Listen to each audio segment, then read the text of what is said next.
हे प्रकरण खूप मोठं आहे। याच्यात मुख्यमंत्र्यांनी स्वतः लक्ष घालणं खूप गरजेचं आहे, कारण हे लहान विषय नाही आहे। तुम्ही हे चेष्टेवरती किंवा सहज येण्याचा विषय नाही आहे। याच्यात हे ठरवून ही सामूहिक कट रचला गेलेला घातपाताचा याविषयी गांभीर्याने जर घेतला तर ठीक आहे, कारण मराठे ना खूप चौताळलेले आहेत। परंतु आम्ही सगळ्यांना शांत केले, कारण आम्हाला कायद्यावरती विश्वास आहे। आमचे पोलीस अधीक्षक साहेब जे येतं हे बन्सल साहेब, ते खरंच त्यांचं जे आडनाव आहे बन्सल साहेब हे खूप उंचीवरती नेणार आहेत, आणि ते नेण्याची त्यांना नेलंच त्यांनी पाहिजे, कारण त्यांच्या हातात इतका मोठा तपास आता आला आहे। इतके यांनी आत्तापर्यंत लोक मारलेले आहेत, याचा बिमोड करण्याचं कामसुद्धा आता बन्सल साहेबांनी केलं पाहिजे। आणि आम्हाला तर काही शंका नाही त्यांच्या तपासाविषयी, आता सध्या तरी वाटतंय नाही आहे, पुढं माहीत नाही काय होईल, परंतु तपास मात्र ते याच्यामध्ये करणार। आणि ते किती म्हणू द्या ना, आमचा संबंध नाही, आमचा असं नाही।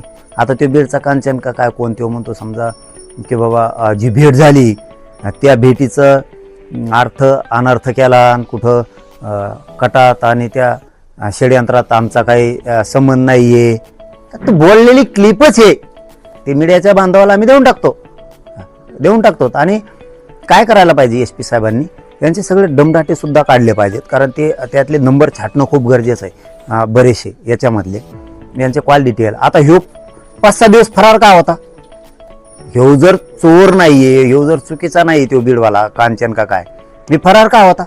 म्हणजे यांनी पुरावे नष्ट केलेत का, याला कोणी करायला लावलेत का, याच्या पाठीमाग कोण होतं, हे सगळा याचा शोध मात्र तातडीनं लावणं खूप गरजेचं आहे। आणि चौकशीला त्याला सुद्धा आणलं पाहिजे, त्या धन्यामुंड्याला सुद्धा, कारण त्यांनीच हे घडून आणलेलं आहे। कारण एक तर मी खोटं करत नाही ना अजितदादा, तुमच्या माहितीसाठी तुम्हाला म्हणून सांगतो, तुमचं काही वेळेस भाषण असतं बघा की मला खोटं मी सहन नाही करत, मी कामाचा माणूस आहे, असं तुमचं भाषण असतं। आता तुम्ही कामाचे आहेत का नाहीत हे आता लक्षात येईल, कारण हे मॅटर खरं आहे, हे खोटं नाही।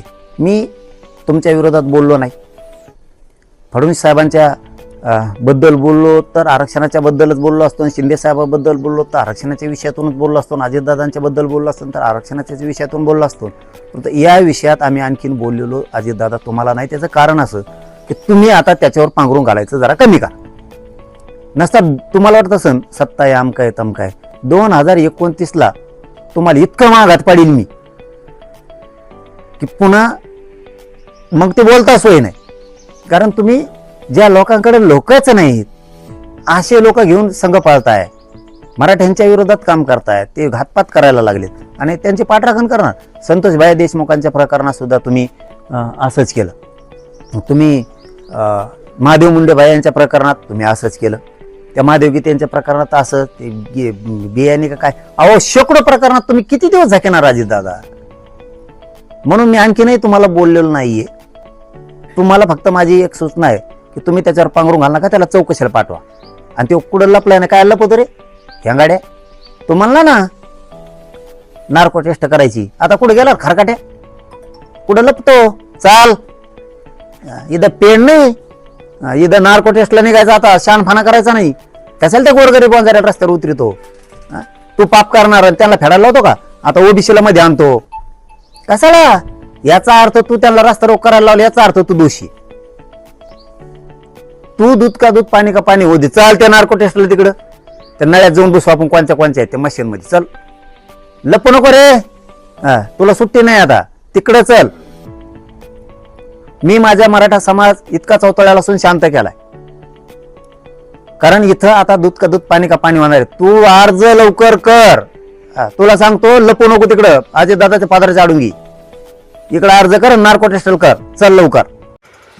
नवीन घडामोडी पाहण्यासाठी आजच आम्ही मुंबईकर 24 तासला लाईक करा, सबस्क्राईब करा आणि अपडेट रहा।